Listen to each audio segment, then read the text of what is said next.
Hi, I'm Alex from Seashore, and we're celebrating apple season with some great varieties from our friends at the Frecon Farm. We brought in a few varieties. Here's three of them.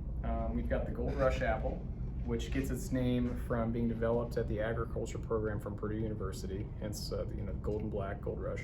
It's one of my favorite apples. It has very handsome and interesting lenticule patterns, which are the small dots that you'll see on a lot of heirloom varieties of apples and some varieties of apples. It has nice russeting, which I think is usually interesting. That's the brown, kind of the brown pattern and interesting skin marks that you can see. Generally has a red blushing too on one of its cheeks where it sat in the sun while it was ripening. Its flavor profile is sweet and a little tart with kind of a nice bright cider note to it.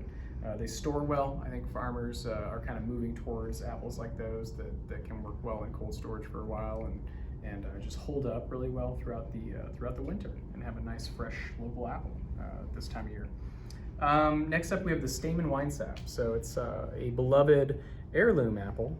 It is a kind of an older and well-received cross of apples, obviously, with the Stamen and Winesap.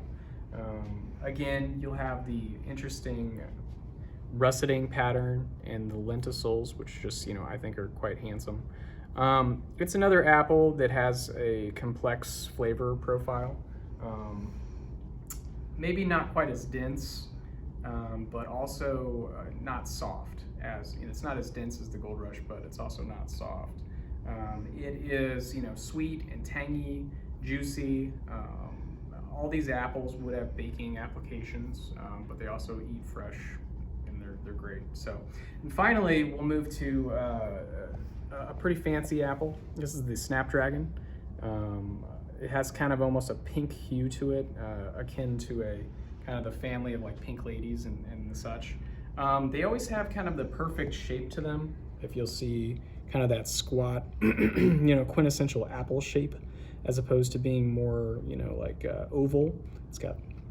They have lenticules again, which are the cool little spots. More of a uniform coloring.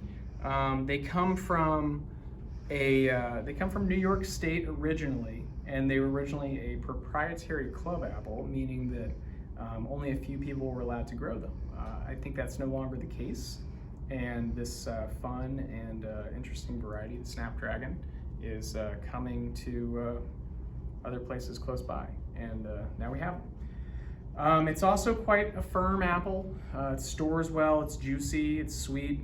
Again, it has that complex, kind of desired tanginess, yet sweetness and crunchiness that you want, when you're